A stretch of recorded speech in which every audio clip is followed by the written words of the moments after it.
दोस्तों, MR Rahul channel में आप सभी का दिल से स्वागत है। कहते हैं कि अपराध कितनी भी प्लानिंग के साथ क्यों ना किया जाए, किसी न किसी तरीके से वह उजागर हो ही जाता है। हबीबगंज थाना क्षेत्र में एक नाले में मिली युवक की लाश की लास्ट मोबाइल लोकेशन से 50 दिन पहले कोलार कॉलोनी में हुई महिला राधा यादव की हत्या का रहस्य खुल गया। इस मामले में पुलिस ने 3 महिलाओं और 3 पुरुषों को गिरफ्तार किया। करौंद में रहने वाली 46 साल की राधा यादव के कत्ल की प्लानिंग रेखा हरियाले, सुनीता प्रजापति और गुलाब बाई ने होली यानी 10 मार्च के 2 दिन पहले ही कर ली थी। आइए जानते हैं इस हत्याकांड की पूरी कहानी। आइए हम बिना देर किए आपको ले चलते हैं इस घटना की ऐसी सच्चाई की तरफ जिसकी आप कल्पना भी नहीं कर सकते। आगे बढ़ने से पहले हमारे इस एमआर राहुल चैनल को सब्सक्राइब और लाइक करना बिल्कुल ना भूलें और समाज में हो रही ऐसी दिल दहला देने वाली घटनाओं से रूबरू होते रहें। घटना मध्य प्रदेश के भोपाल जिले की है। शाम के 7:30 का समय था। भोपाल के चूना भट्टी थाने की ट्रेनी डीएसपी और रिचार्ज जैन अपने चेंबर में किसी केस की फाइल देख रही थी। तभी उन्हें कोलार सोसाइटी में किसी महिला का कत्ल कर दिए जाने की सूचना मिली। महिला की हत्या का मामला गंभीर होने से एसडीपी और रिचार्ज जैन सीएसपी भूपेंद्र सिंह को लेकर तुरंत मौके पर पहुंच गई। कोलार सोसाइटी की एक संकरी गली में लगभग 45 साल की एक महिला का खून से सना शव पड़ा हुआ था। उक्त महिला के कपड़े और पहने हुए जेवरों से साफ लग रहा था कि महिला का संबंध किसी अच्छे परिवार से है। महिला के जेवर देखकर डीएसपीओ जैन ने अंदाजा लगाया कि हत्या लूट की गरज से नहीं की गई है। वहां मौजूद लोगों से पूछताछ की गई तो पता चला कि मृतका का नाम राधा यादव है, जो क्रोध क्षेत्र की रहने वाली है। ये जानकारी भी मिली कि राधा ने कोलार कॉलोनी की गरीब बस्ती में रहने वाले सैकड़ों लोगों को कर्ज दे रखा था। वह अपने कर्ज और ब्याज की वसूली के लिए अक्सर वहां आती जाती रहती थी। सीएसपी भूपेंद्र सिंह ने अनुमान लगा लिया कि राधा के कत्ल के पीछे लेन देन का मामला हो सकता है। ये बात 18 मार्च 2020 की है। लाश को पोस्टमार्टम के लिए भिजवाने के बाद एसडीपीओ ने एक टीम को कॉलोनी में रहने वाले राधा के कर्जदारों की सूची बनाने के काम में लगा दिया, जिससे अगले ही दिन यह बात सामने आई कि लगभग पूरी बस्ती राधा की कर्जदार थी। राधा यादव ने यहां 20 लाख से अधिक की रकम ब्याज पर दे रखी थी। साथ ही यह भी पता चला कि राधा काफी दबंग किस्म की महिला थी। वह अपना पैसा वसूलने के लिए कर्जदार की सार्वजनिक बेइज्जती करने से भी पीछे नहीं रहती थी, जबकि अधिकांश लोगों का कहना था कि कितना भी चुकाओ मगर राधा का कर्ज बढ़ता ही जाता था। इन बातों के सामने आने से यह बात लगभग तय हो गई थी कि राधा की हत्या लेन देन के विवाद में ही हुई थी। इसलिए राधा के मोबाइल फोन के रिकॉर्ड के आधार पर पुलिस ने उन लोगों से पूछताछ शुरू कर दी जिन्होंने घटना वाले दिन राधा से फोन पर बात की थी। लेकिन इससे पुलिस के सामने कोई खास जानकारी नहीं आई।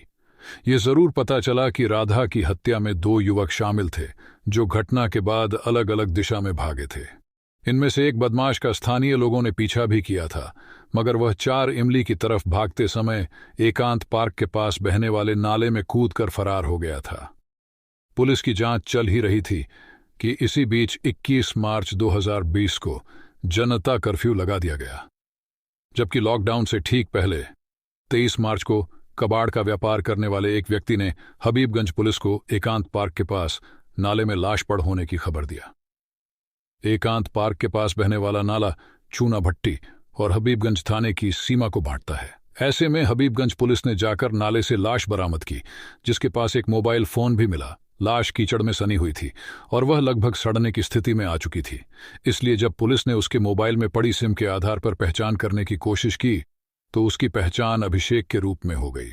बाबा नगर शाहपुरा का रहने वाला अभिषेक हिस्ट्री शीटर था, इसलिए पुलिस को लगा कि उसकी हत्या की गई होगी। शव की कलाई पर धारदार हथियार की चोट के निशान भी थे। साथ ही जहां लाश मिली थी वहां नाले की दीवार के पास चूना भट्टी थाने की सीमा में खून भी गिरा मिला था। इससे पुलिस ने अनुमान लगाया कि नाले में अभिषेक चूना भट्टी की तरफ से गिरा है। इसलिए जब चूना भट्टी थाने से संपर्क किया गया तो एसडीपीओ ऋचा जैन को 18 मार्च की वह घटना याद आ गई जिसमें लोगों ने बताया था कि राधा यादव का एक हत्यारा पीछा कर रही भीड़ से बचने के लिए नाले में कूद गया था। कहीं अभिषेक कौशल ही तो राधा का हत्यारा नहीं सोचकर सीएसपी भूपेंद्र सिंह ने नाले के पास मिले खून के नमूनों को घटनास्थल के पास गली में मिले खून से मिलान के लिए भेज दिया। जिसमें पता चला कि गली में मिला खून और नाले के पास गिरा खून एक ही व्यक्ति का था।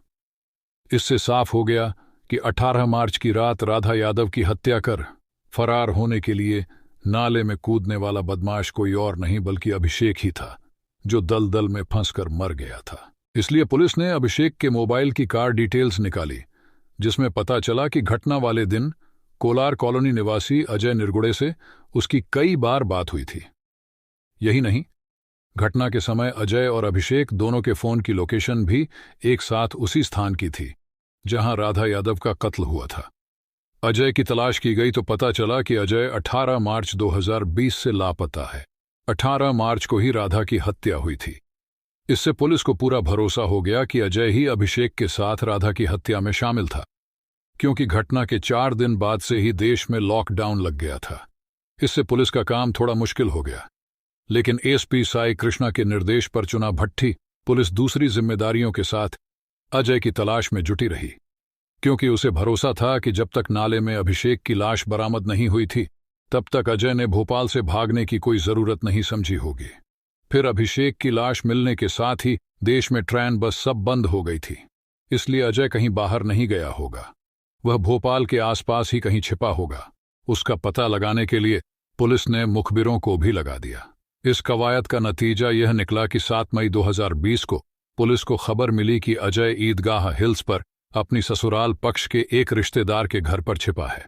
पुलिस टीम ने वहां छापा मारकर सो रहे अजय को गिरफ्तार कर लिया। पूछताछ में अजय पहले तो इस मामले में कुछ भी जानने से इनकार करता रहा, लेकिन जब पुलिस ने थोड़ी सख्ती दिखाई तो उसने सुपारी लेकर राधा की हत्या करने की बात कबूल कर लिया।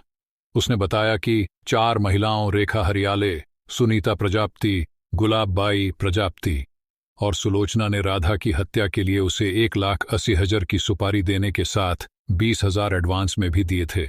उसने बताया कि कोलार कॉलोनी में राधा के एजेंट के तौर पर काम करने वाला ताराचंद मेहरा और उसका भतीजा मनोज भी शामिल था। सो पुलिस ने उसी दिन छापा मारकर उन्हें भी गिरफ्तार कर लिया। हत्या की सुपारी देने वाली रेखा हरियाले, सुनीता प्रजापति, गुलाबबाई और सुलोचना भी पकड़ी गई, जिसके बाद राधा हत्याकांड की कहानी इस प्रकार सामने आई। पंचवटी कॉलोनी करोंद निवासी राधा यादव कई साल से भोपाल की गरीब बस्तियों में ब्याज पर पैसा देने का काम करती थी। उसका पति राजेंद्र उर्फ राजन LIC में नौकरी करता था, लेकिन किसी वजह से उसकी नौकरी छूट गई थी। वह खाली था। राधा के 2 बेटे हैं जिनकी उम्र 16 और 18 साल है। राधा का पति शराबी था, जिसकी वजह से पति का उससे झगड़ा होता रहता था। फिर एक दिन ऐसा आया कि राजन उसे छोड़कर कहीं चला गया, जो वापस नहीं लौटा। इकलौते बेटे के घर छोड़कर चले जाने पर राजेंद्र के पिता ताराचंद को गहरा सदमा लगा, जिससे उनकी मृत्यु हो गई। ससुर ताराचंद की मृत्यु के बाद राधा ने उनकी खेती की 10 से 12 बीघा जमीन बेचकर ब्याज पर पैसे देने शुरू कर दिए। लोगों की माने तो राधा का पूरे भोपाल में 50 लाख से अधिक और अकेली कोलार कॉलोनी में 20 लाख से अधिक रुपया ब्याज पर चल रहा था। इलाके के लोग राधा को सिंघम चाची कहते थे। राधा उधार दिए पैसों पर मोटा ब्याज वसूलती थी। उसे अपना पैसा वसूल करना अच्छी तरह आता था। लोगों का कहना है कि जो एक बार राधा का कर्जदार हो गया, वह फिर उस कर्ज से उबर नहीं पाया। कर्ज वसूलने का उसका अपना हिसाब था, जिसकी वजह से आदमी का कर्ज कभी पूरा नहीं हो पाता था। इस पर कोई अगर उसका विरोध करता तो राधा गुंडे करने में भी पीछे नहीं रहती थी। कर्जदार की कार ऑटो भी वह खड़े खड़े नीलाम कर देती थी और कोई उसका कुछ नहीं कर पाता था। पकड़े गए आरोपियों में से ताराचंद मेहरा कोलार कॉलोनी में राधा के एजेंट के तौर पर काम करता था। जानकारी के अनुसार राधा ने अकेले उसके माध्यम से ही इस कॉलोनी में 8 लाख से ज्यादा का कर्ज बांट रखा था। बाकी सभी आरोपी राधा के कर्जदार हैं, जो उसके हाथ कई बार जलील भी किए जा चुके थे। आरोपी महिलाओं ने बताया कि उन्होंने राधा से जितना पैसा कर्ज लिया था, उसका कई गुना अधिक वे ब्याज के तौर पर वापस कर चुकी थी, लेकिन इसके बाद भी वह आए दिन पैसे वसूलने उनके दरवाजे पर आकर गली लॉन्च करती थी। इससे वे तंद आ चुकी थी। जब तक राधा जिंदा है तब तक वे उसका कर्ज कभी नहीं चुका सकती। यही सोचकर उन्होंने राधा की हत्या करवाने की सोचकर अजय से बात की थी। शाहपुरा का नामी बदमाश अभिषेक अजय निरगुड़े का मुंह बोला साला था। अजय ने अभिषेक से बात की और 1,80,000 में राधा की हत्या का सौदा तय कर दिया। इस काम में राधा का एजेंट ताराचंद और उसका भतीजा मनोज भी साथ देने को राजी हो गए। योजना अनुसार घटना वाले दिन रेखा ने राधा को फोन कर चाय पीने के लिए अपने घर बुलाया। राधा लगभग रोज ही ब्याज की वसूली करने के लिए कॉलोनी में आती थी। सुरेखा से बात होने के बाद वह उसके घर पहुंच गई, जहां चाय पीने के दौरान ताराचंद ने रेखा को फोन कर ब्याज का पैसा लेने के लिए बुलाया। इसलिए रेखा के घर से उठकर राधा ताराचंद के घर की तरफ जाने लगी। आरोपियों को मालूम था कि राधा रेखा के घर से ताराचंद के घर जाने के लिए संकरी गलियों से होकर गुजरेगी। इसलिए रास्ते में अजय और अभिषेक घात लगाकर बैठ गए और रेखा के वहां आते ही दोनों ने मिलकर चाकू से गोद कर उसकी हत्या कर दी। रेखा की चीख पुकार सुनकर कॉलोनी के लोग बाहर निकल आए, लेकिन गलियों से परिचित होने के कारण अजय तो आसानी से मौके से फरार हो गया, जबकि अभिषेक को पकड़ने के लिए भीड़ उसके पीछे पड़ गई। भीड़ ने अभिषेक को पकड़ लिया। भीड़ में मौजूद किसी व्यक्ति ने उस पर धारदार हथियार से हमला किया, जिससे उसकी कलाएं कट गईं। उसी दौरान किसी तरह अभिषेक भीड़ से बचकर भाग गया और नाले के पास एक पेड़ के पीछे छिप गया। जब भीड़ उसकी तरफ आई तो वह पकड़े जाने से बचने के लिए नाले में कूद गया, जहां नाले की दलदल में फंसकर उसकी मौत हो गई। बाद में पुलिस को मिली अभिषेक के लाश राधा यादव के हथियारों तक पहुंचने की सीढ़ी मिली। मौत किसी को ना मिले। दोस्तों, इस पूरी वीडियो के बारे में आपकी राय क्या है? कमेंट बॉक्स में जरूर बताएं। मेहनत पसंद आई हो तो इस वीडियो को लाइक करते हुए शेयर भी करें। अगर आपने अब तक